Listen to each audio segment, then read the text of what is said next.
Well, I guess I feel like shit. I lost, and I fucked my arm up pretty good. But I also see a lot of positive angles.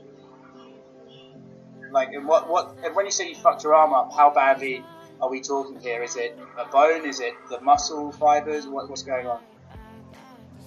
Well, I don't think it's a bone. I haven't gone to the doctor yet. I'm supposed to go to there tomorrow and get an MRI on a few different things.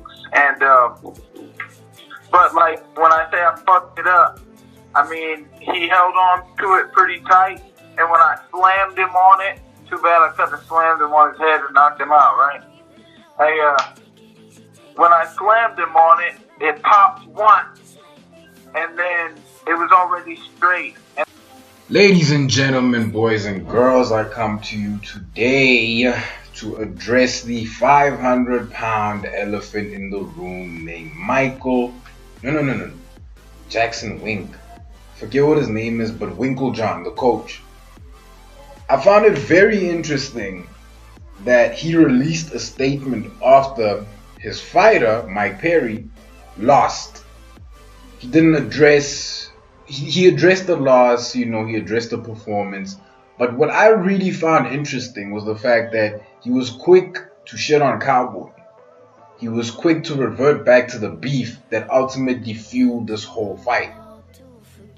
The reason why I find that interesting is because he named a whole bunch of people from Jackson and Wink. If you're not familiar, Jackson and Wink at one point, they were number one.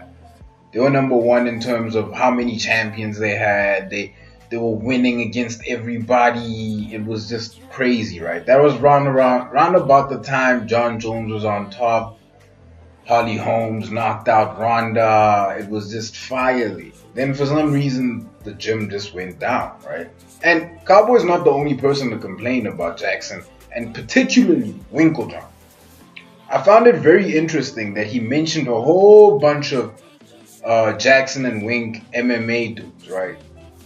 He mentioned a whole bunch of people who are at the cusp of their prime, who won titles, title contenderships, so on and so forth, but he never mentioned Travis Brown. The reason why I find that interesting is because the word around town in MMA is that before Travis Brown went to Winklejohn, he was literally a heavyweight prospect. He was the dark horse in the stable, you feel me? He was that one that could technically beat most of them, if not all of them, right? Goes to Jackson and Wink, is trained by Winklejohn.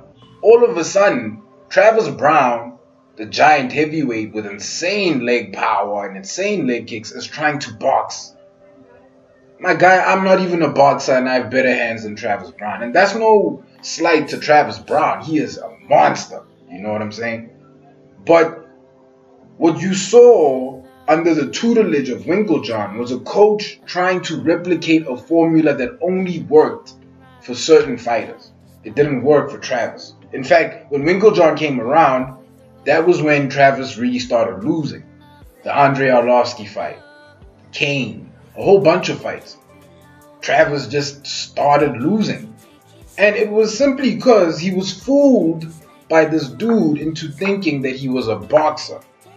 That didn't get Travis Brown to where he was. It didn't get him to top 5 contendership. You know what I'm saying?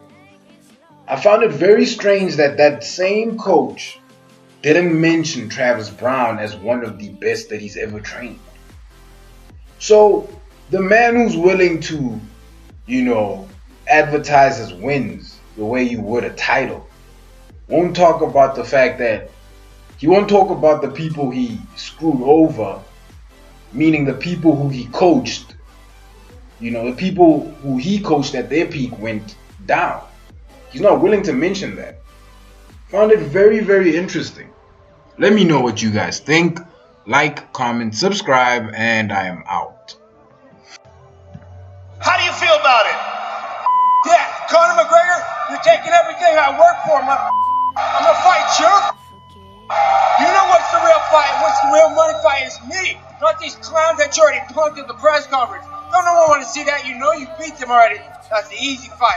You want that real right here. Hey, and I'm not. Unfortunately, we can't talk like